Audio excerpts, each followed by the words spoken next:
जय हिंद दोस्तों, एक बार फिर से स्वागत है आप सभी का आपके अपने YouTube चैनल जी के क्यूज पर। और आज की क्लास है रेलवे आरपीएफ भर्ती 2024 के एग्ज़ाम की। जो भी मेरे दोस्त भाई बहन तैयारी कर रहे हैं, आप सभी के लिए जीएस के और जीके के रिवीजन क्लास है ये, जो कि हम अभी तक रेगुलर पढ़ रहे थे। तो वो हमारी ये क्वेश्चन है। और मैं आपको बता दूं कि अगर आपने कांस्टेबल या सब इंस्पेक्टर के लिए अप्लाई किया है तो एक बार आप क्वेश्चनों को देख जरूर लें।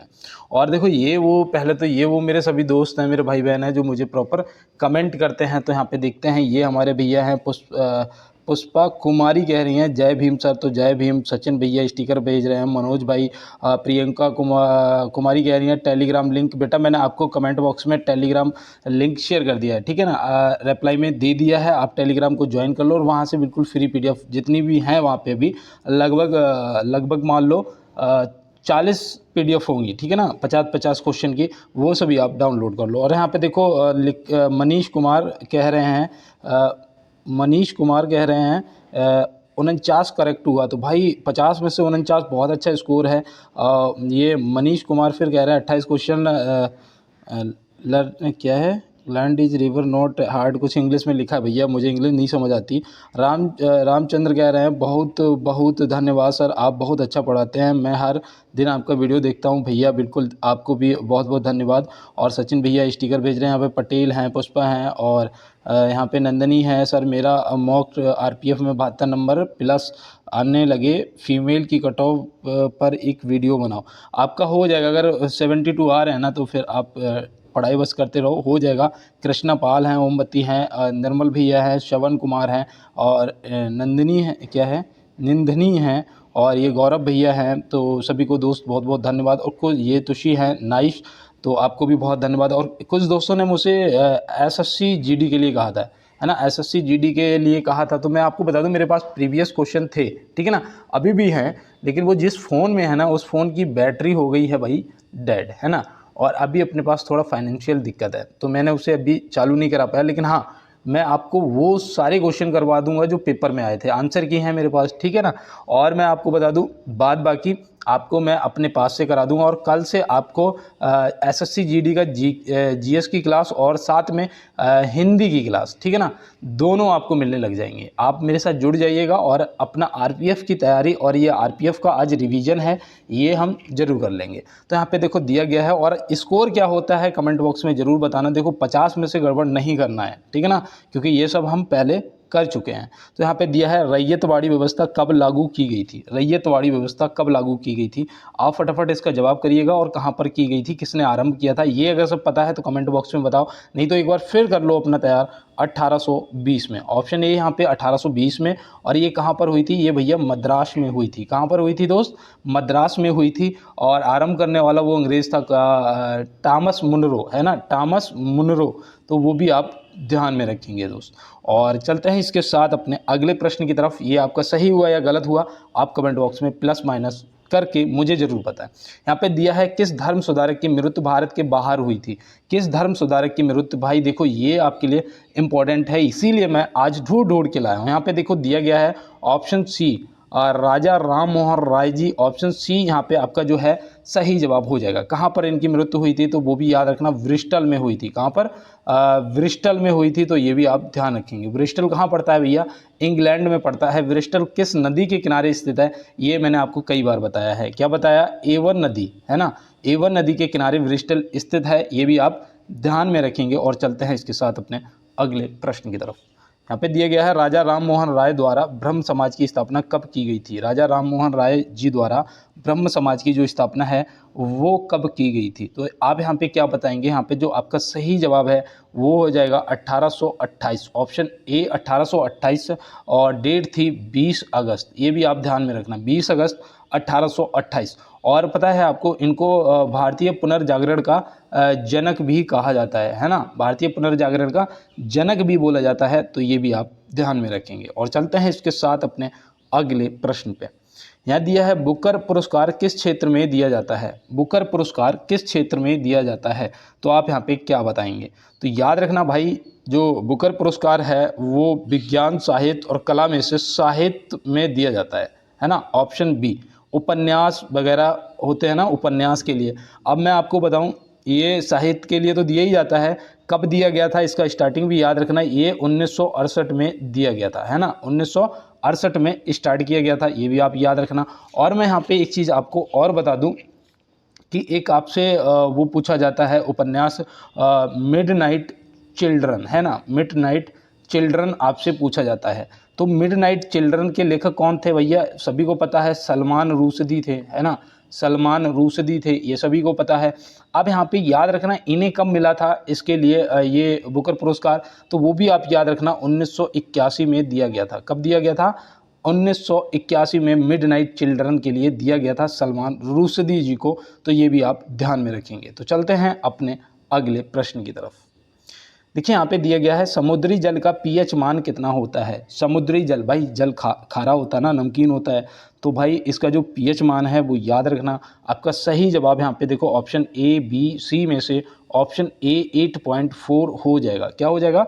8.4 सही हो जाएगा। 7.4 जो है ये सभी को, आप में से सभी को पता है कि भैया ये रक्त का पीएच मान होता है। किसका होता है? रक्त का होता है। 6.5 ये किसका होता है? तो भैया ये लार का पीएच मान होता है। किसका?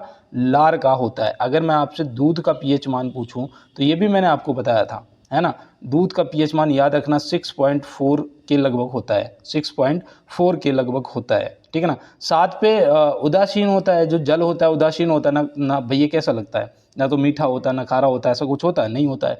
और देखो जो मूत्र होता है ना, इसका पीएच मान कितना होता है? तो ये भी याद रखना भैया 4.8 होता है।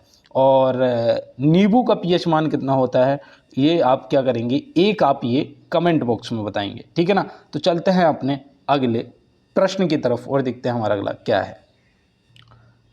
यहाँ पे हमसे पूछा जा रहा है कि इंटरनेट पर उपलब्ध होने वाली प्रथम भारतीय पत्रिका है। इंटरनेट पर उपलब्ध होने वाली प्रथम भारतीय पत्रिका है, तो इनमें से कौन सी है भैया? आप क्या बताएंगे यहाँ पे? आपका सही जवाब जो है वो क्या होगा? इंडियन यूनियन या हिंद स्वराज या इंडिया टुडे? तो यहाँ पे याद रखना आपका सही जवाब जो है इंडिया टुडे हो जाएगा, जो कि ऑप्शन सी में दिया गया है, ठीक है ना। अगर यहाँ पे पत्रिका पूछी जाएगी, अगर आपसे समाचार पत्र पूछा जाएगा, अगर समाचार पत्र पूछा जाएगा तो आप क्या बताएंगे? तो याद रखना द हिंदू। कौन सा? द हिंदू। तो ये भी आप ध्यान में रखेंगे। अगर समाचार पत्र पूछा जाएगा तो, अगर आपसे पत्रिका पूछी जाएगी तो इंडिया टुडे आपको बता देना है। और चलते हैं दोस्तों अपने अगले प्रश्न की तरफ। देखिए यहाँ पे दिया गया है कंप्यूटर का हिंदी नाम क्या है? कंप्यूटर का हिंदी नाम क्या है? द्विचक्रवाहिनी या संगणक या अधिकोष? तो भैया यहाँ पे सही जवाब ऑप्शन बी आपका संगणक हो जाएगा। भैया गणना करने वाला है ना, तो ऐसे आप ध्यान में रखना। ये द्विचक्रवाहिनी जो है, देखो दो चक्रों पे कौन कौन चलता है भैया? दो चक्रों पर कौन चलता है? तो याद रखना भैया दो चक्रों पर जो हमारी साइकिल होती है वो चलती है ना। भैया यहाँ पे हैंडल भी बना देते हैं। देखो जो हमारी साइकिल होती है वो द्विचक्रवाहिनी होती है ना।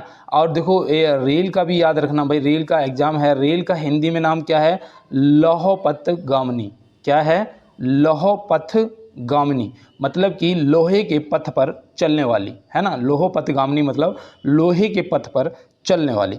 अधिकोष जो है ये किसका हिंदी नाम है? अधिकोष। तो अधिकोष जो है ये बैंक को बोलते हैं। किसको? बैंक को बोलते हैं। तो ये भी आप ध्यान में रखेंगे। तो चलते हैं फिर अपने अगले प्रश्न की तरफ और देखते हैं हमारा अगला क्या है। देखो यहाँ दिया है विद्युत आवेश का मात्रक एसआई क्या होगा? विद्युत आवेश का मात्रक एसआई जो है वो क्या होगा? तो आप यहाँ पे क्या बताएंगे, कूलाम या वोल्ट या ओम? तो याद रखना विद्युत आवेश का अगर आपसे पूछा जाएगा तो यहाँ पे सही जवाब आपका ऑप्शन ए कूलाम हो जाएगा। क्या हो जाएगा? ऑप्शन ए कूलाम हो जाएगा। ये जो वोल्ट होता है, अगर आपने वोल्ट लगाया है तो याद रखना ये विद्युत विभवांतर का मात्रक होता है। किसका? विद्युत विभवांतर का मात्रक होता है। ओम किसका मात्रक होता है? ये आप कमेंट बॉक्स में बता देना। और चलते हैं अपने अगले प्रश्न की तरफ। देखिए यहाँ पे दिया गया है थर्मामीटर का आविष्कारक कौन है? थर्मामीटर का आविष्कारक कौन है, मतलब कि थर्मामीटर का जो आविष्कार है वो सबसे पहले किसने किया था, यहाँ पे आपको ये बताना है। और अगर आप बता सकते हैं तो ये भी बताना कि कब किया था, ठीक है ना। तो देखो थर्मामीटर का आविष्कार फंक गैलीली ने या माइकल फेराडे ने? तो यहाँ पे सही जवाब जो है ऑप्शन बी हो जाएगा, गैलीली ने। गैलीलियो ने किया था, ये भी आप याद रखना। और कहाँ पर किया था तो वो भी याद रखना भैया, इटली में किया था। कहाँ पर? इटली में किया था। कब किया था वो भी आपको पता होना चाहिए। तो याद रखना 1993 में किया था। और इन्होंने पता है पानी को चेक किया था, पानी को, ठीक है ना। तो इन्हें तापमान में जो हलचल पता चली और फिर इसके बाद इसका सही तरीके से वो किया गया, आविष्कार किया गया। और फर्स्ट टाइम अगर पूछा जाएगा तो गैलीलियो ने किया था, ये आप ध्यान में रखेंगे। फंक ने विटामिन की खोज की थी, है ना, किसकी, विटामिन की थी, तो ये भी आप याद रखना। माइकल फैराडे ने किसका आविष्कार किया था, तो माइकल फैराडे अगर पूछा जाएगा तो याद रखना इन्होंने उसका किया था ट्रांसफार्मर का, किसका, ट्रांसफार्मर का। ट्रांसफार्मर का कार्य क्या होता है, तो ट्रांसफार्मर का कार्य होता है जो वोल्टेज होते हैं ना लाइट के, बिजली के जो वोल्टेज होते हैं वो कम या ज़्यादा करना, है ना, कम या ज़्यादा करना। तो ये आप याद रखना किसने किया था, माइकल फैराडे ने किया था। ये कहाँ के थे, तो वो भी आप याद रखना, ये भैया ब्रिटेन के थे। कहाँ के, ब्रिटेन के थे, ये भी आप ध्यान रखेंगे, ठीक है ना, ब्रिटेन के थे। और कब किया था, तो वो भी याद रखना, देखो 1831 में किया था। कब किया था, 1831 में किया था, तो ये भी आप ध्यान रखेंगे। तो चलते हैं अपने अगले प्रश्न की तरफ और देखते हैं हमारा अगला क्या है। देखो यहाँ पे पूछा गया है, आपेक्षिक घनत्व को किस उपकरण से मापा जाता है। आपेक्षिक घनत्व को किस उपकरण से मापा जाता है। और मुझे पता है यहाँ पे ना 90% मेरे दोस्त हो सकता है कि गलत जवाब की तरफ जाए, है ना। तो दोस्त गलत नहीं करना है, यहाँ पे लैक्टोमीटर आपका जो है वो गलत हो जाएगा। हाइग्रोमीटर जो है आपका क्या होगा, बताओ, हाइड्रोमीटर या हाइग्रोमीटर में से क्या होगा। और बस आप लोग यहीं पे थोड़ा सा फंस रहे होंगे, है ना। तो मैं बता दूं यहाँ पे हाइग्रोमीटर भी नहीं होगा, यहाँ पे सही जवाब आपका हाइड्रोमीटर, ऑप्शन सी जो है वो क्या हो जाएगा, सही जवाब हो जाएगा। हाइग्रोमीटर जो है ये याद रखना, ये वायु की आर्द्रता को नापता है, वायु की आर्द्रता को नापता है, तो ये आप ध्यान रखना। और अपेक्षिक घनत्व को हाइड्रोमीटर से नापते हैं। लैक्टोमीटर से क्या नापते हैं, तो लैक्टोमीटर से दूध की शुद्धता को मापते हैं, किसके, दूध की शुद्धता को मापते हैं, तो ये भी आप ध्यान में रखेंगे। तो चलते हैं दोस्त अपने अगले प्रश्न की तरफ। रासायनिक ऊर्जा को प्रकाश एवं ऊष्मा ऊर्जा में रूपांतरण करता है, इनमें से कौन सा करता है, मोमबत्ती करता है, जनरेटर करता है, या सोलर सेल। यहाँ पे सेल लिखा, सेल होना चाहिए था। तो यहाँ पे सही जवाब आपका मोमबत्ती, ऑप्शन ए जो है बिल्कुल सही जवाब हो जाएगा। जनरेटर क्या करता है, ये यांत्रिक ऊर्जा को विद्युत ऊर्जा में कन्वर्ट कर देता है ना। और सोलर सेल क्या करता है, ये तो आप कमेंट बॉक्स में बताना, ठीक है ना दोस्त। तो चलते हैं, क्योंकि ये देखो रिवीजन क्लास है, ठीक है ना। अगर डिटेल में वैसे होता तो मैं आपको पूरा बता के चलता। और देखो यहाँ पे दिया गया है, निम्नलिखित में से अदिश राशि होगी, अदिश राशि बताना है। मैंने आपको सदिश राशियाँ भी बताई हैं, अदिश राशियाँ भी बताई हैं, और ये भी बताया है कि अदिश राशि में क्या होता है, दिशा की ज़रूरत नहीं होती है ना। तो यहाँ पे उस हिसाब से आप क्या लगाएंगे अपना सही जवाब, वेग, बल या चाल। तो यहाँ पे सही जवाब आपका चाल हो जाएगा, जो कि ऑप्शन सी में दिया गया है। और मुझे आज लग रहा है कि ऑप्शन सी ज़्यादा सही हो रहे हैं, है ना।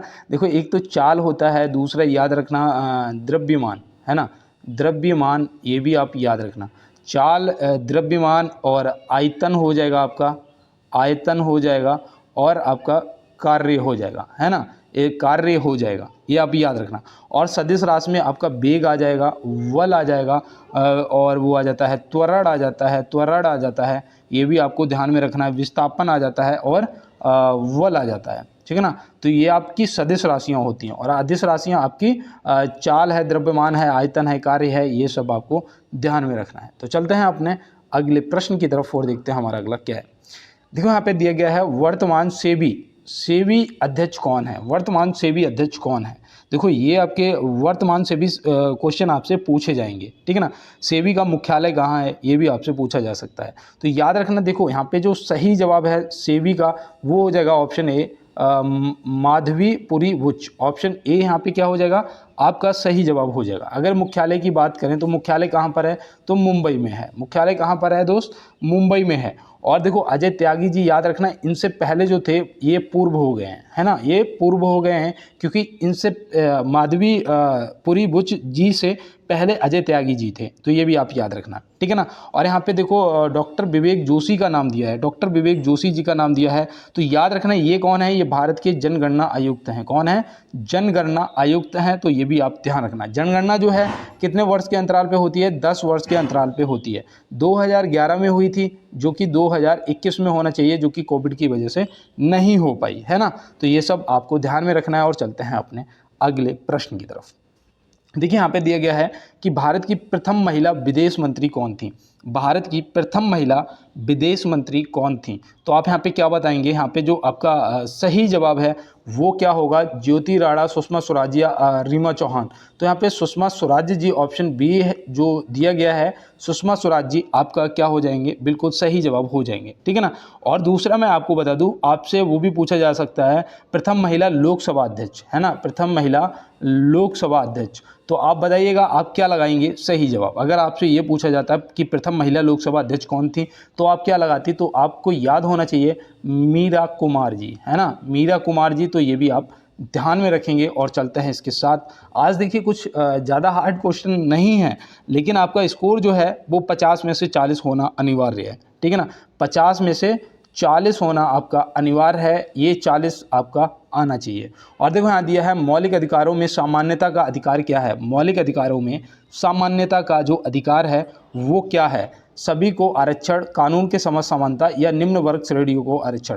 तो यहाँ पे जो आपका सही जवाब है वो कानून के समक्ष समानता का हो जाएगा। भाई कानून के लिए क्या है? सभी समान है ना, कानून के समक्ष सभी लोग समान हैं। और जो समानता का अधिकार है ये कौन से आर्टिकल में दिया गया है ये भी आपको पता होना चाहिए। तो याद रखना भैया, जो समानता का अधिकार है वो आर्टिकल के 14 से 18 तक दिया गया है। कहाँ से?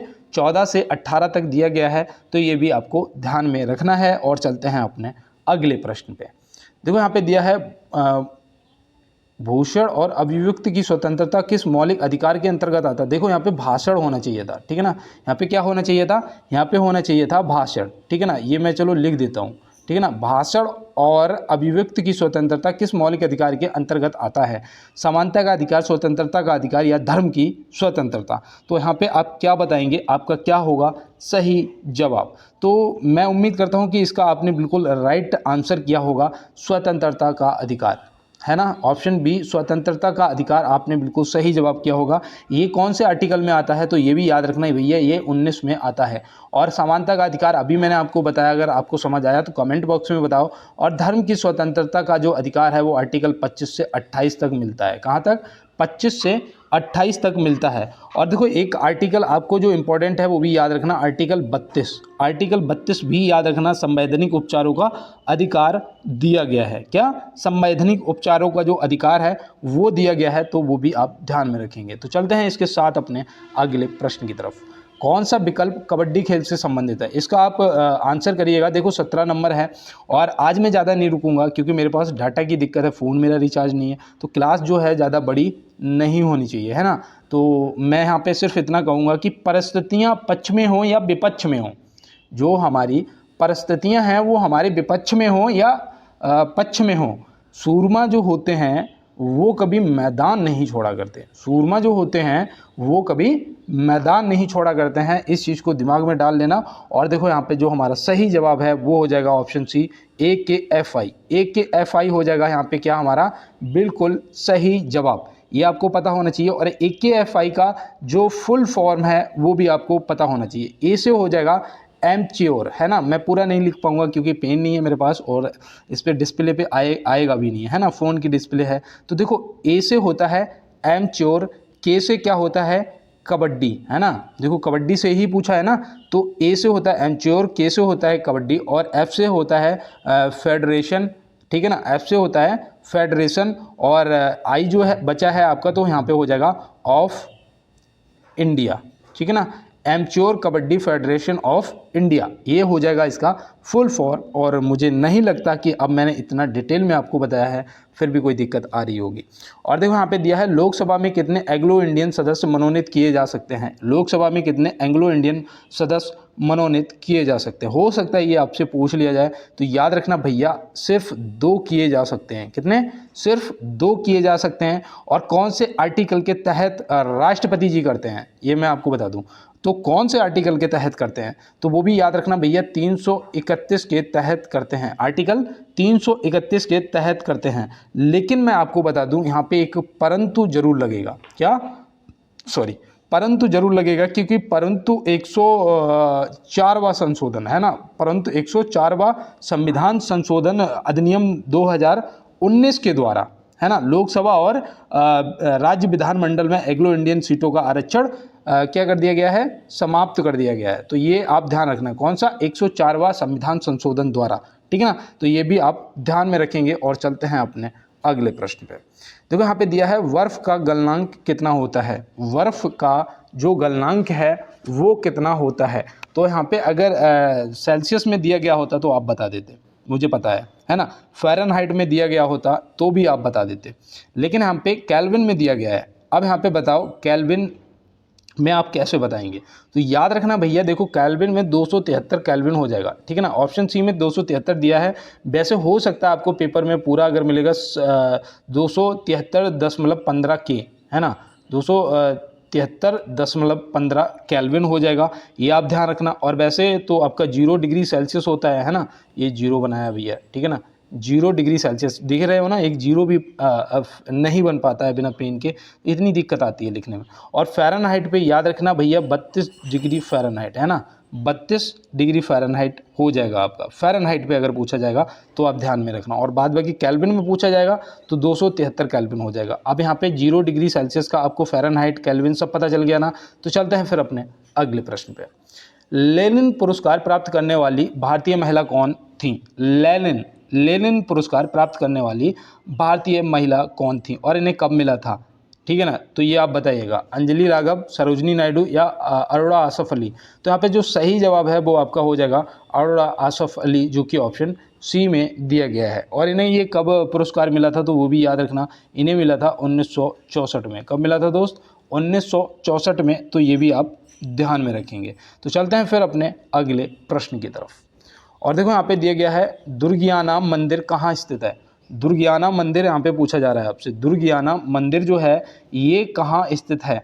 तो भैया ये देखो, ना तो नई दिल्ली में है ना कोलकाता में, ये है अमृतसर में। कहाँ पर, पंजाब अमृतसर में है, ये आप याद रखना। एक देखो स्वर्ण मंदिर भी आपसे पूछा जा सकता है ना, स्वर्ण मंदिर भी पूछा जा सकता है। तो ये कहाँ है, ये भी यहीं है, ठीक है ना। आप देखो यहाँ पे कमल मंदिर जो है, कमल मंदिर ये शायद दिल्ली में है, कमल मंदिर। और देखो कोलकाता में याद रखना, कोलकाता से वो पूछा जाता है हावड़ा ब्रिज। क्या, हावड़ा ब्रिज। तो हावड़ा ब्रिज भी आप याद रखेंगे। ये कहाँ पर है, तो ये है भैया कोलकाता में। तो चलते हैं फिर अपने अगले प्रश्न की तरफ। देखो यहाँ पे दिया है भारतीय मुद्रा का नाम रुपया सबसे पहले किसने रखा था। भारतीय मुद्रा का नाम जो रुपया है वो सबसे पहले किसने रखा था और कब रखा था, ये भी आपसे पूछा जा सकता है। तो देखो यहाँ पे सही जवाब शेर शाह सूरी, ऑप्शन सी हो जाएगा। आज तो ऑप्शन सी मुझे लग रहा है सभी के आंसर हैं, है ना। और ये कभी कभी हो जाता है। तो यहाँ पे याद रखना भैया शेर शाह सूरी ने कब करा था, तो वो भी याद रखना, ये 1541 में रखा था, है ना, 1541 में रखा था। और ये पता है 178 ग्रेन की चांदी की मुद्रा जारी की थी। कितना, 178 ग्रेन की, 178 ग्रेन की चांदी की मुद्रा जारी की थी, जिसका नाम रुपया रखा था। और ये पता कब हुई थी, ये 1540 से 45 के बीच में हुई थी। तो यहाँ पे 1541 मैंने आपको बताया है, और जो कि मुझे लगता है कि सही जवाब हो जाएगा। और चलते हैं, शेर शाह सूरी को याद रखना, रुपया सबसे पहले नाम रखा था। और देखो यहाँ पे दिया है हल्दी घाटी का युद्ध कब हुआ था। हल्दी घाटी का युद्ध, देखो युद्ध से संबंधित हो सकता है कि कोई ना कोई क्वेश्चन पूछ लिया जाए, और यहाँ पे हल्दी घाटी से अगर पूछा जाएगा तो आप क्या बताएंगे। तो देखो इनमें से जो 1526, 1556, 1761 दिया है, इनमें से कोई जवाब नहीं होगा।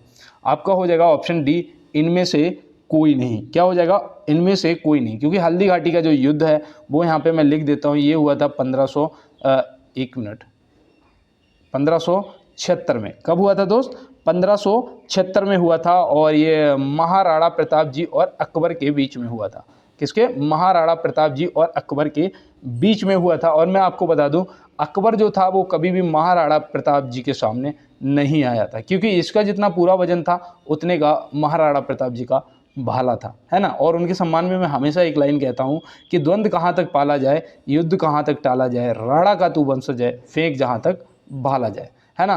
तो बिल्कुल आप ध्यान में रखना। और देखो एक आपसे वो भी पूछ लिया जाएगा, वो पूछा जाता है बक्सर का युद्ध, है ना, बक्सर का युद्ध पूछा जाता है। तो उसका आप क्या बताएंगे, ये हुआ था 1764 में। कब हुआ था दोस्त, 1764 में हुआ था। पानीपत का प्रथम युद्ध 1526 में हुआ था। पानीपत का द्वितीय युद्ध 1556 में हुआ था, ये भी याद रखना। और पानीपत का तृतीय युद्ध 1761 में हुआ था। तो ये भी आप याद रखना। और देखो मैंने एक ट्रिक से आपको बताया था, पानीपत का युद्ध और खानवा के युद्ध, घग्गर का युद्ध, है ना, चंदेरी का युद्ध, ये सब कैसे बताए थे कि 1526 में कोई आया और उसने क्या किया, पानी पिया, है ना, तो ये पानीपत का युद्ध हुआ।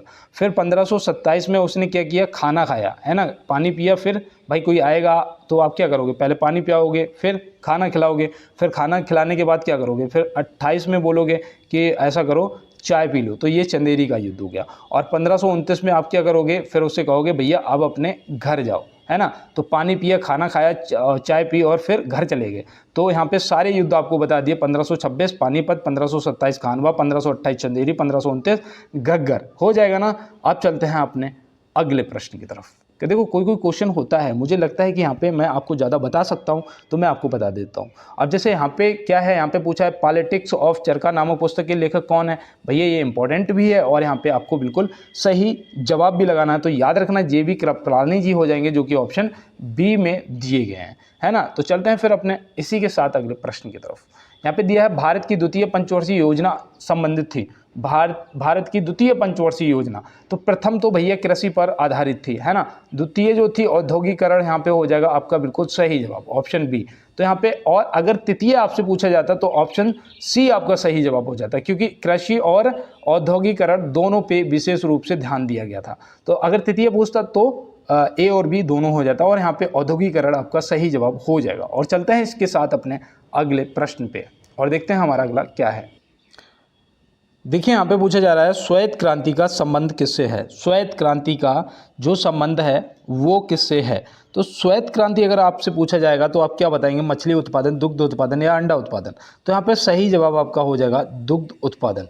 दुग्ध उत्पादन से संबंधित मैंने आपको शायद कल बताया था ऑपरेशन फ्लड। कौन सा, ऑपरेशन फ्लड बताया था, है ना। ऑपरेशन फ्लड क्यों चलाया गया था, दूध के उत्पादन को बढ़ाने के लिए। किस लिए चलाया गया था, दूध के उत्पादन को बढ़ाने के लिए चलाया गया था। और इसकी जो शुरुआत है वो याद रखना ये हुई थी 1970 में। कब हुई थी, 1970 में, ये भी आप याद रखना।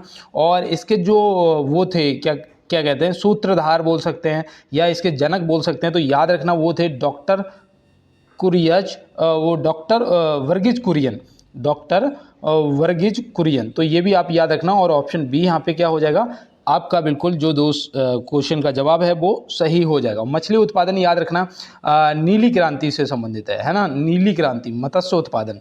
और अंडा उत्पादन जो है ये रजत क्रांति से संबंधित है। किससे, रजत क्रांति से संबंधित है, तो ये भी आप ध्यान में रखेंगे। और चलते हैं इसके साथ अपने अगले प्रश्न की तरफ। यहाँ दिया है वेल का पूर्ण रूप क्या है। वेल का पूर्ण रूप क्या है, हिंदुस्तान पेट्रोलियम कॉर्पोरेशन लिमिटेड या भारत पेट्रोलियम कॉर्पोरेशन लिमिटेड या भारत हैवी इलेक्ट्रिक लिमिटेड। तो यहाँ पे जो आपका सही जवाब है वो यहाँ पे हो जाएगा Bharat Heavy Electricals Limited, option C बिल्कुल राइट जवाब हो जाएगा, ठीक है ना।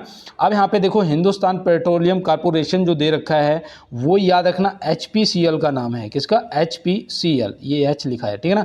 HPCL का full form Hindustan petroleum corporation है।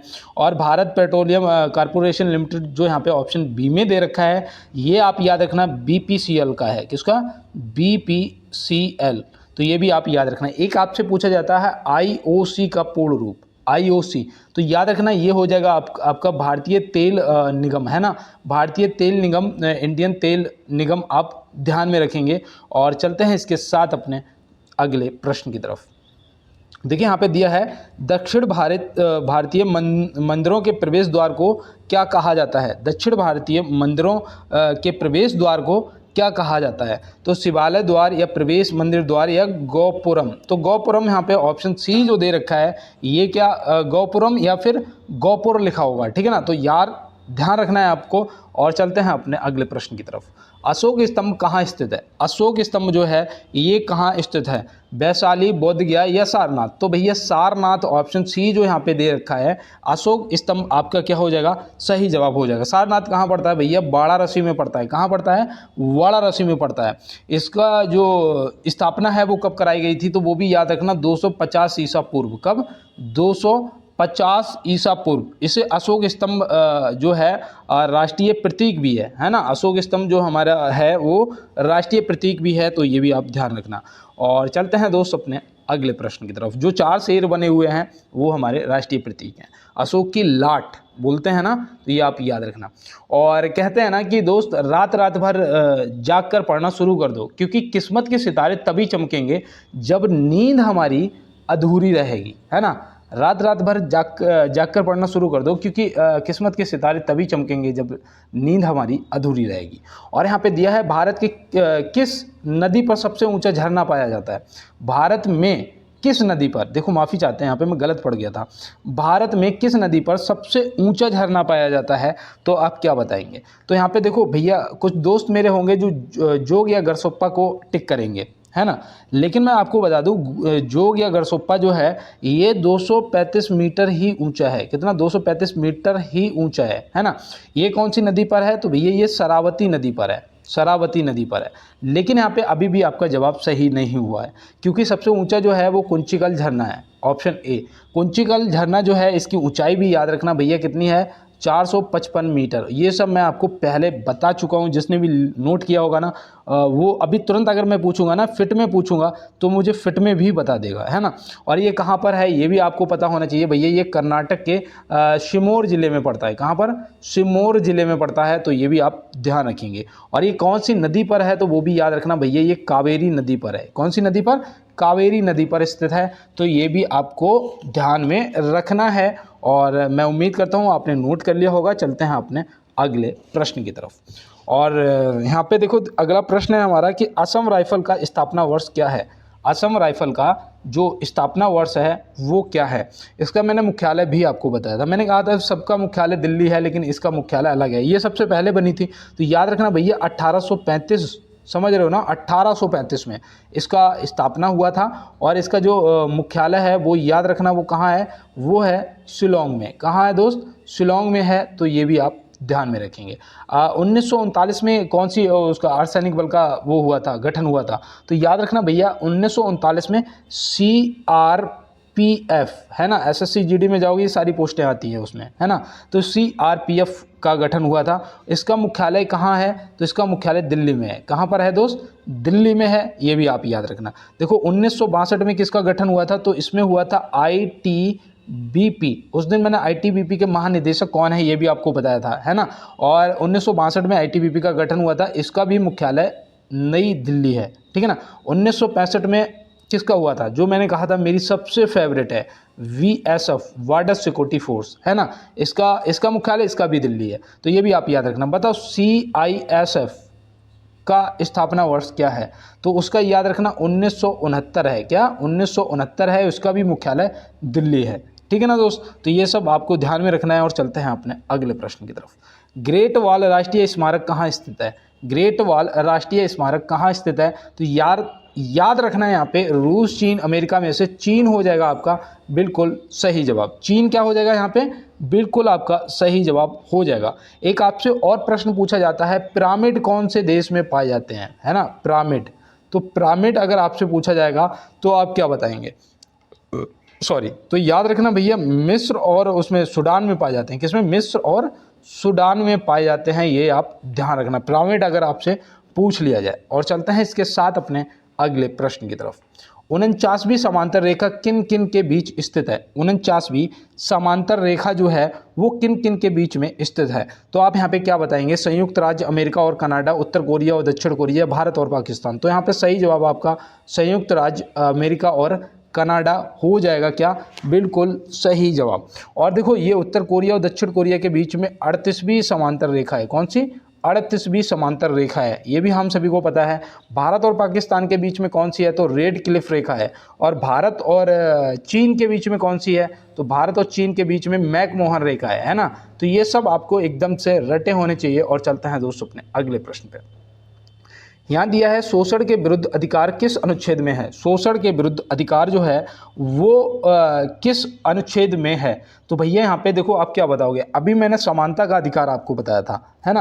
अब यहाँ पे शोषण के विरुद्ध अधिकार पूछ लिया गया है, तो याद रखना शोषण के विरुद्ध अगर पूछा जाएगा तो तुरंत बताओगे भैया आर्टिकल 23 और 24 में दिया गया है। 24 में आपको मैंने कई बार बताया है कि 14 साल से कम उम्र के बच्चे कारखानों में काम नहीं कर सकते, है ना, 16 साल से उम्र के बच्चे, तो ये आपको ध्यान में रखना है। और देखो स्वतंत्रता का जो अधिकार है वो कहाँ से कहाँ तक है, तो वो याद रखना भैया वो 19 से 22 तक दिया गया है स्वतंत्रता का अधिकार, और ये 25 से 28 तक आपके धर्म की स्वतंत्रता का अधिकार दिया गया है ना, तो ये भी आपको पता है। और देखो एक दिया जाता है संस्कृति और शिक्षा संबंधित अधिकार, है ना, संस्कृति और शिक्षा संबंधित अधिकार जो है वो आर्टिकल के 29 से 30 तक दिया गया है, आर्टिकल 29 और 30 में दिया गया है ना। संवैधानिक उपचारों का अधिकार आर्टिकल 32 में दिया गया है। तो ये सब आपको एकदम से रटे होने चाहिए। और चलते हैं दोस्त अपने अगले प्रश्न की तरफ और देखते हैं हमारा अगला क्या है। देखो काफ़ी देर हो गई है और मैं हमेशा कोशिश करता हूँ कि आप मोटिवेट रहें, ठीक है ना। जैसे मैंने एक बार आपसे कहा था कि अपनी मेहनत पर इतना यकीन तो होना चाहिए कि उड़ान देर से ही सही पर सबसे ऊंची होगी, उड़ान देर से ही सही पर सबसे ऊंची होगी, है ना। तो फिर बिल्कुल दोस्त, और यहाँ पे दिया है राष्ट्रीय सुरक्षा सलाहकार वर्तमान में कौन है, तो इसका आप जवाब करिएगा राष्ट्रीय सुरक्षा सलाहकार वर्तमान में कौन है। तो यहाँ पे सही जवाब हमारा जो है वो अजीत डोभाल जी हो जाएंगे। ऑप्शन ए हमारा क्या हो जाएगा, बिल्कुल सही जवाब हो जाएगा। देखो यहाँ पे एक मैं आपको बताऊं, यहाँ पे थोड़ा सा लाइन हो गया, यहाँ पे ऑप्शन ए सही जवाब हो जाएगा। अनीस शाह भी याद रखना, ये पता है आपको, ये फिक्की के अध्यक्ष हैं। किसके? फिक्की के अध्यक्ष। तो फिक्की के अध्यक्ष को भी आप याद रखेंगे, ठीक है ना। हो सकता है कि पूछ लिया जाए। और चलते हैं दोस्त अपने अगले प्रश्न की तरफ। अरब सागर की रानी किस शहर को कहा जाता है? अरब सागर की रानी किस शहर को कहा जाता है, तो आप यहाँ पे क्या बताएंगे? तो याद रखना यहाँ पे जो सही जवाब है वो आपका कोच्चि हो जाएगा, जो कि ऑप्शन बी में दिया गया है। मुंबई को क्या बोलते हैं? मुंबई को भारत की आर्थिक राजधानी बोलते हैं, है ना। मुंबई को भारत की आर्थिक राजधानी बोलते हैं। दिल्ली को रेलियों का शहर बोलते हैं, रेलियों का शहर, है ना, रेलियों का शहर। भाई यहाँ रेलियाँ वगैरह होती रहती हैं, है ना, तो ये भी आप ध्यान में रखेंगे। और चलते हैं दोस्त अपने अगले प्रश्न की तरफ। यहाँ दिया है भारतीय वन सर्वेक्षण विभाग की स्थापना कब की गई थी और इसका जो मुख्यालय है वो कहाँ पर है, ये आपको पूरा बताना है, ठीक है ना। सर्वेक्षण की स्थापना यहाँ पे पूछा है ना, तुरंत बता दोगे भैया 1 जून 1981 हो जाएगा हमारा सही जवाब, है ना, 1 जून 1981 बता दोगे। लेकिन इसका जो मुख्यालय है वो याद रखना भैया देहरादून में है। कहाँ है? देहरादून में है। तो ये भी आप ध्यान में रखेंगे। और चलते हैं दोस्त अपने अगले प्रश्न की तरफ और देखते हैं हमारा अगला क्या है। और देखो यहाँ पे दिया गया है फूलों की घाटी कहाँ अवस्थित है, त्रिपुरा, केरल या उत्तराखंड। तो भैया फूलों की घाटी है उत्तराखंड में, और केरल में मसालों का बगीचा स्थित है ना, मसालों का बगीचा बोल सकते हैं, मसालों का बगीचा, क्योंकि सबसे ज़्यादा जो मसाला है और रबड़ भी पाया जाता है ना, रबड़ भी पाया जाता है। तो ये भी आप ध्यान में रखेंगे। और चलते हैं दोस्त अपने अगले प्रश्न की तरफ। और देखो आज मुझे ना चेतन भैया का नाम याद आ गया, चेतन भैया, है ना, अपना खंडवा चेतन भैया ने कहा था एक लाइन सुनाना। चलो आज मैं आपको ना अपने जो मेरे दिमाग में अचानक आ गया, मैं आपको एक लाइन सुनाता हूँ। कहते हैं ना कि सिर्फ शब्दों से ना करना किसी के वजूद की पहचान, शायद हर कोई उतना कह नहीं पाता जितना समझता और महसूस करता है। तो बिल्कुल दोस्त कभी भी किसी के कहते हैं ना किसी का फ़ायदा नहीं उठाना चाहिए, ठीक है ना, किसी का फ़ायदा नहीं उठाना चाहिए। और यहाँ पे दिया है कि महाबलीपुरम में प्रसिद्ध समुद्र तट का निर्माण किसने कराया था? महाबलीपुरम में प्रसिद्ध समुद्र तट का जो निर्माण है वो किसने करवाया था? तो आप यहाँ पे क्या बताएंगे? याद रखना नरसिंह वर्मन प्रथम ने कराया था। किसने? नरसिंह वर्मन प्रथम। रथ मंदिर भी बोलते हैं, है ना, रथ मंदिर। तो ये भी आप ध्यान में रखेंगे। और चलते हैं अपने अगले प्रश्न की तरफ। और यहाँ पे आपका 40 क्वेश्चन होने जा रहे हैं। आपका स्कोर क्या हुआ है ये आप कमेंट बॉक्स में बताएंगे। और टोटल आपके 50 क्वेश्चन हैं, ठीक है ना, इसलिए अभी क्लास को छोड़ के बीच में नहीं जाना है। देखो यहाँ पे दिया है राइडर शब्द किस खेल से जुड़ा है? राइडर शब्द, देखो यहाँ पे पता एक गड़बड़ हो जाता है, एक राइडर होता है और एक रेडर शब्द होता है। कौन सा? रेडर शब्द। तो राइडर शब्द और रेडर शब्द, राइडर शब्द अगर आपसे पूछा जाएगा तो ये किस खेल से संबंधित है? तो याद रखना भैया ये गोल्फ से संबंधित है। किससे? गोल्फ से। राइडर का मतलब क्या होता है भाई? घोड़े पे या साइकिल पे, मोटरसाइकिल पे बैठ के जो राइडिंग करते हैं, चलाते हैं, है ना। तो ऐसे आप याद रखना। इसमें पता एक राइडर कप भी होता है, राइडर कप भी होता है, राइडर कप। ये भी आपका गोल्फ में ही दिया जाता है, ठीक है ना। लेकिन रेडर शब्द जो है ये कबड्डी से संबंधित है। रेडर शब्द जो है ये कबड्डी से संबंधित है। और क्रिकेट से तो मैंने आपको बताया था चाइना मैन, गली और क्या था, चाइना मैन, गली और क्या गुगली शब्द है ना, गुगली शब्द, ये सब मैंने आपको क्रिकेट से बताए थे, तो ये भी आप ध्यान में रखना।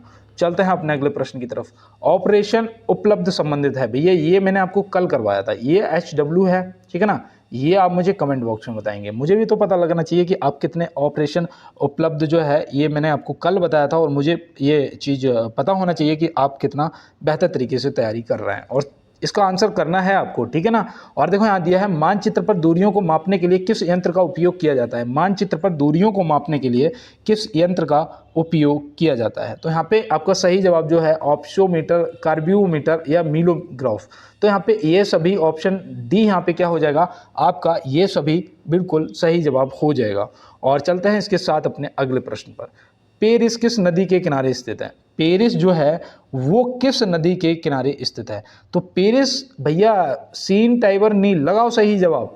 तो बिल्कुल ये गलत नहीं होना चाहिए और किसी का गलत हुआ भी नहीं होगा। यहाँ पे ऑप्शन ए जो है वो सही जवाब हो गया, क्या, सीन, है ना। टाइबर के किनारे कौन सा स्थित है। टाइबर जो है इसके किनारे रोम स्थित है ना, इटली, रोम।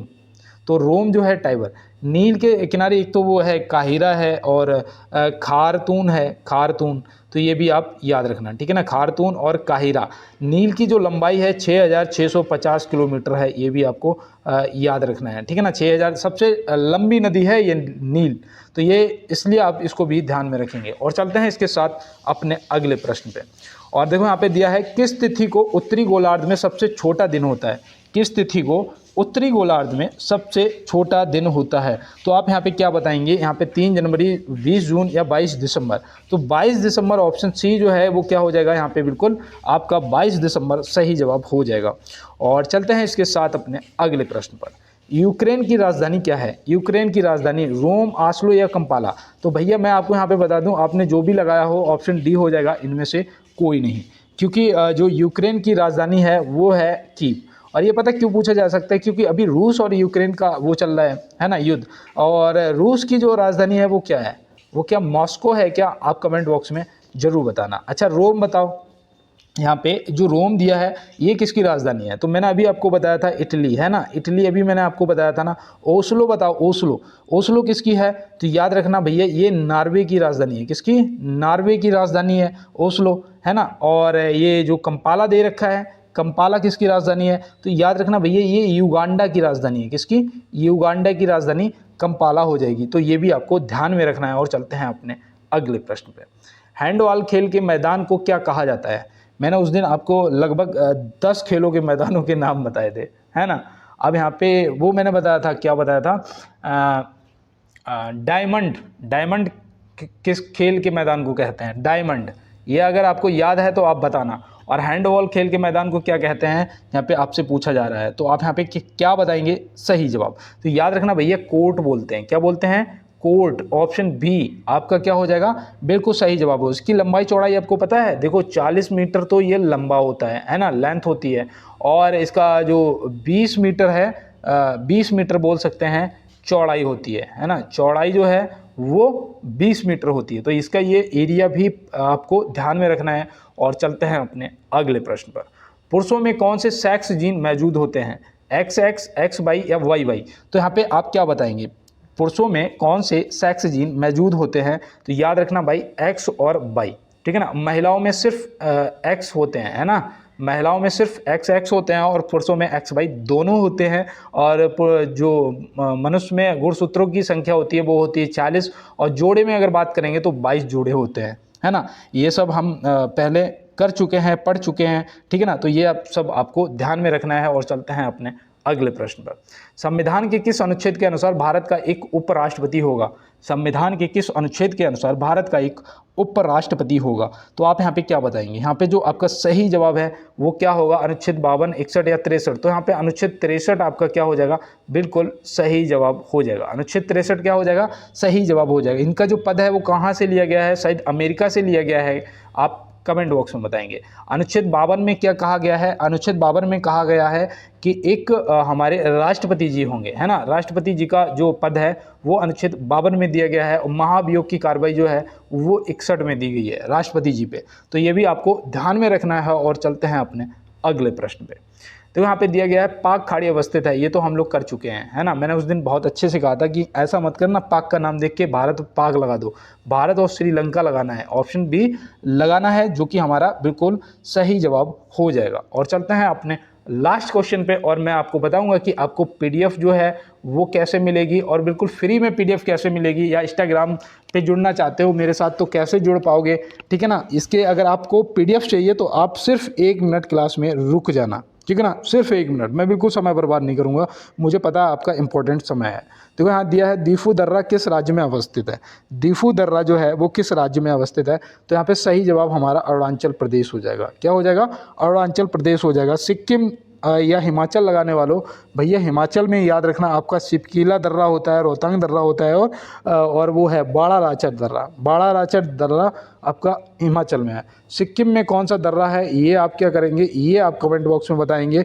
और अब रुकना है आपको यहाँ पे मात्र 1 मिनट के लिए, ठीक है ना। देखो क्वेश्चन तो बहुत सारे हैं, मैं आपको बता दूं, देखो यहाँ पे बहुत सारे क्वेश्चन हैं, लेकिन पता है क्या है, सिर्फ आप लोगों के सपोर्ट के ऊपर ये क्लास चलती है, ठीक है ना। आप लोग थोड़ा सा यार सपोर्ट कर दोगे तो मैंने आपको बताया भी था कि यार थोड़ा सा डाटा की दिक्कत है, जिस वजह से मैं आपको पीडीएफ भी नहीं दे पा रहा हूँ, और क्योंकि मेरा फ़ोन रिचार्ज नहीं है ना। समझ सकते हो मैं किस स्थिति से गुजर रहा हूँ। जैसे कि अभी मैंने कहा था कि सिर्फ शब्दों से ना करना किसी के वजूद की पहचान, शायद हर कोई उतना कह नहीं पाता जितना समझता और महसूस करता है ना। तो मैं चाहता हूं कि यार थोड़ा सा यार सपोर्ट कर दो, क्लास को शेयर कर देना। मैंने एक बार भी बीच में नहीं कहा कि भैया जो भी मेरे साथ नए जुड़े हो आप क्लास को लाइक कर दो या सब्सक्राइब कर लो या शेयर कर दो, लेकिन अब मैं आपसे कह रहा हूं, ये रिक्वेस्ट है मेरी कि लाइक शेयर और सब्सक्राइब जरूर कर देना, और थोड़ा सा हो सके तो शेयर कर देना।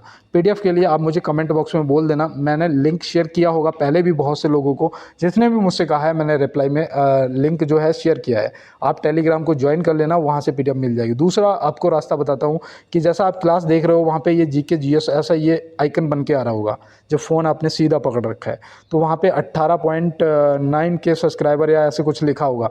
आप वहाँ पे क्लिक करेंगे पूरा चैनल का पेज खुल जाएगा। यहाँ पे ऐसा ये वेल आइकन आ रहा होगा, यहाँ पे बन के हैं, यहाँ पे लिखा होगा जीके जीएस की, यहाँ पे सब्सक्राइबर लिखे होंगे, यहाँ लिखा होगा देसी फ्रॉम गाँव वाला, है ना भाई, मैं देसी हूँ, गाँव से हूँ, ठीक है ना, तो मैंने लिख रखा है। और यहाँ पे देखो क्या है, यहाँ पे टी लगा के एक लिंक लगा होगा और लिखा होगा 1 मोर लिंक। अगर इस पर आप क्लिक करेंगे एक टेलीग्राम का लिंक खुलेगा, एक इंस्टाग्राम का लिंक खुलेगा।